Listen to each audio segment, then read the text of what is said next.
सौम्यश्री विशी मृत्यु घटना लक्ष्मीपुर ब्लॉक बीजेडी और बिजु युव छात्र जनता दल तरफ लक्ष्मीपुर महाविद्यालय एक कैंडल शोभायात्रा अनुष्ठित हो जिला सभापति झिन्नो हिक्का नेतृत्व में महाविद्यालय सम्मुख में शह शह छात्री एकत्रित होई मृत छात्री उद्देश्य नीरव प्रार्थना कैंडल जाली समवेदना जणाइथिले।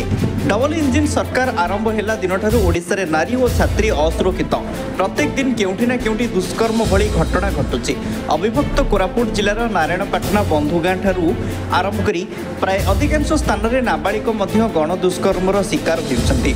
ओडिशार कॉलेज छात्री माने संपूर्ण भावे असुरक्षित। ओडिशा रे आईन श्रृंखला संपूर्ण विपर्यस्त। तेणु नैतिकता दृष्टि मुख्यमंत्री समेत उच्च शिक्षा मंत्री इस्तीफा दाबी करने सह उभय कुशपुतलिका दाह करथिले बीजेडी कर्मी।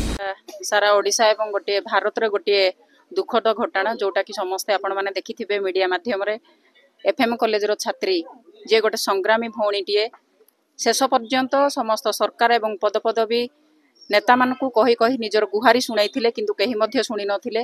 शेष रे से निजर गोटे सम्मान बा स्वाभिमान पाई निजकु आत्माहुति देइछंती। सेही सौम्याश्री भौणींकर अमर आत्मार सद्गति कामना करुची एवं तांकर दुखित परिवार को मु समवेदना जणाउची।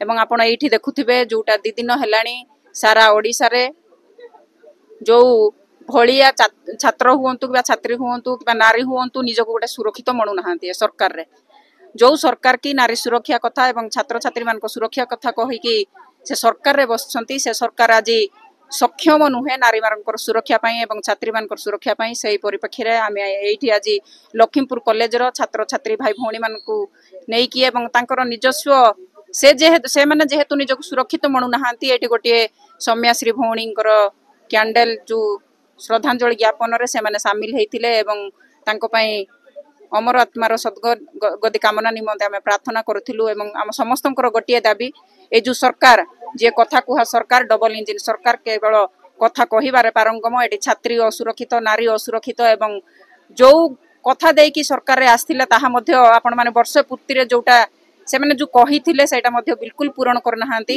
तेणु आमे समस्तंकर गोटे दाबी ए सरकार जदि नारी मानकर छात्री मानकर एवं कैंपस कॉलेज कैंपस भीतर जदि सुरक्षित नुहंती छात्र छात्री तेणु निश्चित रूपे गादी छाड़िबा नितांत जरूरी। जो सरकार की एठी कथा कुहे केवल काम करेनी से सरकार को आमर समस्तंकर गोटे दाबी केमिति नारी सुरक्षा एवं छात्री सुरक्षा एवं एही अंचलर श्रृंखला नुहे प्रत्येक महिला बंधुगाँ देखु जयपुर देखु लामतापुर 6 वर्ष 7 वर्ष झील माने जुपर भाव में गण दुष्कर्म अत्याचार होती। आपण माने निश्चित भाव में ये राज्य रे आईन श्रृंखला बिगड़ी जाइए। सरकार शासन करिवार सक्षम नांती। तेणु आमे डिमांड करुचु जो माने कि छात्री मान को न्याय दे पारु नांती कॉलेज कैंपस सुरक्षा दे पारु नांती मां मान को सुरक्षा दे पारु नांती। ये सरकार शीघ्र इस्तीफा देवा आवश्यक अछि तुरंत इस्तीफा देवा आवश्यक अछि। कॉलेज रे जो भली दुर्घटना हैला झियो सहित जो भली अत्याचार हैला से भली अत्याचार कहा सहित न हो सेतपे आमे छात्री सबु एकठित होइकी कहूछु कि से भली का सहित न हो एवं जो भाव रे समस्त को से जणी थिला तार सबु दुख पा ये के मध्य किछ एक्शन नेले नाही आउ ता सहित सेमति अत्याचार हैला से निजे मध्य सेमति ये हैला। तेणु आमे समस्त एकठित होइछु कि एमती जो झियो सहित से जो हला सेमति आउ का सहित भी केबे न हो एवं सरकार सेमति एक्शन करबो। कोरापुट संजय कुमार पाणी को रिपोर्ट सनस्टार टीवी।